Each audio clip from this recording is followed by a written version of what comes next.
Eurobox presents Invisible Threads, written by Alicia Reilly.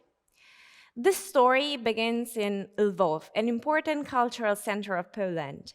This is Alicia Reilly's real story, an autobiographical novel settled in a city that has passed from Polish hands to Russian, then back to being a Polish territory, only to later be handed back to the Russians at the end of World War II. Here is where two families were living their life, unaware of the existence of the other one. What they had to endure before they were able to meet in the end is fascinating, and the way fate brought them together is rather surprising. Alicia is here today as our special guest to introduce his new book, published, Invisible Threads, edited by Eurobox. So welcome, Alicia. Welcome to Connoisseur TV, and thank you for accepting this invitation. Hiya, you're very welcome. So first things first, tell us more about this book. What is it about, and why did you decide to write down and publish your story? So it was a very complicated answer, to be honest. It's a story that I've always been told about at home, and it sounded unrealistically bonkers. But as my family have got older and fewer people have been able to tell the story, it occurred to me I should write it down. And then circumstances with my husband's illness and lockdown with COVID and things like that meant that I actually had time. So I thought, why not? It's a mad story. Doesn't sound like it could be true, but every word of it is. So let's just do it. And why is it interesting for everybody to read it?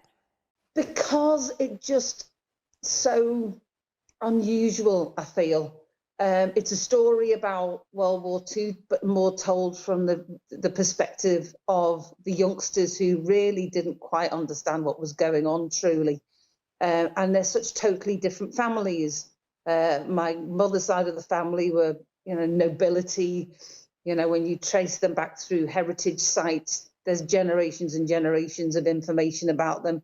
And on the other hand, you have my father's family, of which I can't even find who his grandparents were. So my mother's side of the family is all documented historically, whereas my father's are all anecdotal stories. So it was the difference in the two families and how they came from the same town and didn't even know, and how they ended up together. It just, it's very, very unusual. And is it important, in your opinion, to underline a target profile of the reader, or is it a reading for everybody?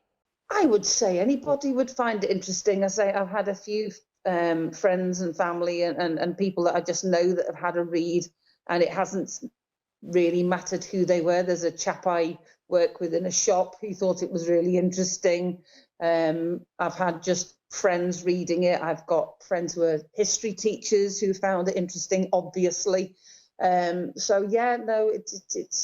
Polish people, Ukrainians who are now finding that they're in this same position again, where this same territory is being competed for by, again, the Russians. So there's so many different angles from which my grandmother was a movie star in Poland on my mother's side. So again, interesting from that point of view. So I can't think of an angle where it wouldn't be interesting, unless you're really young, because there's some very long words.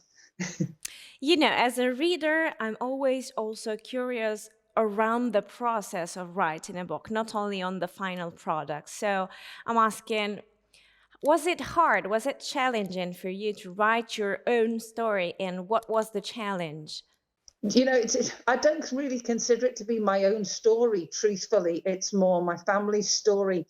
But I think the biggest hindrance was actually finding the time to research it thoroughly, finding the time to review it and, communicate the story across correctly, to make sure the language was what we'd like it to be. So it was a true reflection of my parents. So it didn't end up reading like a fiction novel, because it isn't.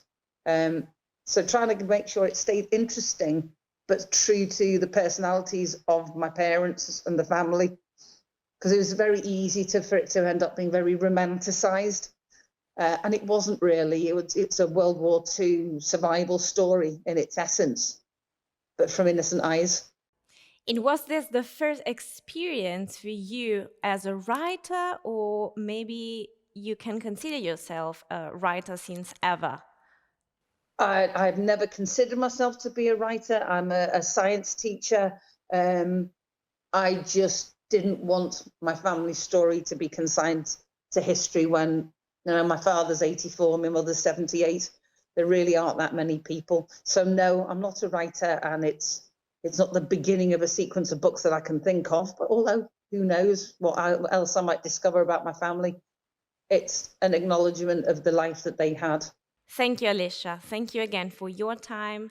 Thank you for let us reveal your book a little bit, and we want to wish you best luck with it.